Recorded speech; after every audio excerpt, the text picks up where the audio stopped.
Vitalik Buterin wants a better crypto mixer. A group of crypto and privacy experts may have found a way to anonymize blockchain transactions. Vitalik Buterin and friends may have found a genuine solution to blockchain's privacy leaking problem, or at least a new way to build cryptocurrency mixers that maybe won't get their operators thrown in jail. In case you didn't see it last week, there's a new theoretical paper going around co-written by Buterin that explores a way of combining a few existing technologies like buzzy zero-knowledge proofs and lesser-known privacy pools to build something wonderfully unique. This is an excerpt from the Node newsletter, a daily roundup of the most pivotal crypto news on CoinDesk and beyond. You can subscribe to get the full newsletter here. In essence, this is both a technological technology and a social technology, a way of joining a crypto washing pool to hide your own blockchain history while also having the right to dissociate from criminals or bad actors who would want to abuse a privacy tool for money laundering. Of course, not everyone is happy about this happy medium between compliance and privacy. A few cypherpunks worth admiring have found the notion of picking and choosing who to interact with in a smart contract a non-starter, given that digital technologies are meant to level the playing field by treating everyone equitably.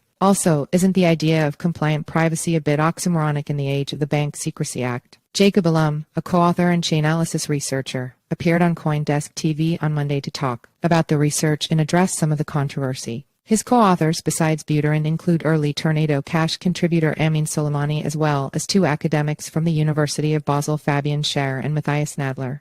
The main idea is, how do we achieve some sort of financial privacy on the blockchain, Alum said. Blockchains are by default transparent. It's part of the whole deal. Nodes need to be able to validate transactions, and the system can only be trustless insofar as everyone can independently verify the same data. This is a revolutionary idea in terms of establishing relationships between counterparties and settling transactions, but presents an obvious problem if the blockchain's built-in pseudo-anonymity is ever cracked. And cracked it has been. It is possible to use Bitcoin or Ethereum today privately, airdropping your alts from your government name, but it is insanely difficult and is like taking up a part-time job to do right, making sure you control your own dependencies, and on a long enough timeline you're either going to slip up or chainalysis is going to build a tool to break through. See also, privacy isn't just an edge case for crypto. Opinion advancements like Tornado Cash, the now sanctioned Ethereum-based crypto mixer, allowed for a little more flexibility by giving people the option to disrupt their blockchain histories. Think of Tornado Cash like a big communal washing machine that never stops running. People may see you drop off your dirty socks and pick them up later, but if you leave your clothes in for long enough and there's enough liquidity, everyone will probably lose sight of who owns what. In this example, everyone's socks are the same because all ethers are interchangeable. But Tornado Cash is totally off limits if you don't want to risk facing sanctions violations. Not all laundromats are the haunts of bad actors, of course, but at this point all crypto mixers should be assumed to be illegal.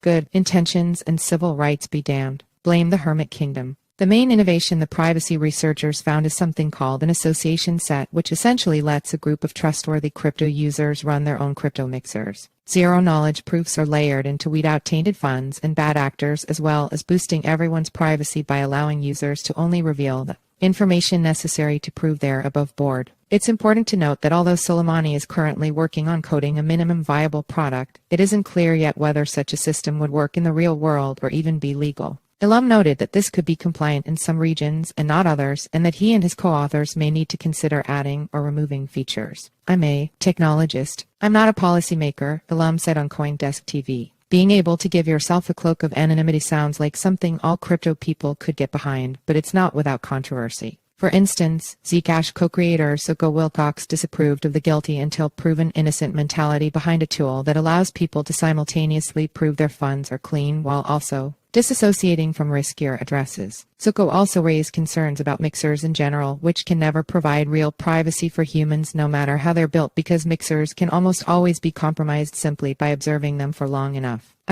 Humans are pattern-generating creatures, he said. Fair enough. It's worth saying that, again, at this low point in crypto's life cycle where we've seen the U.S.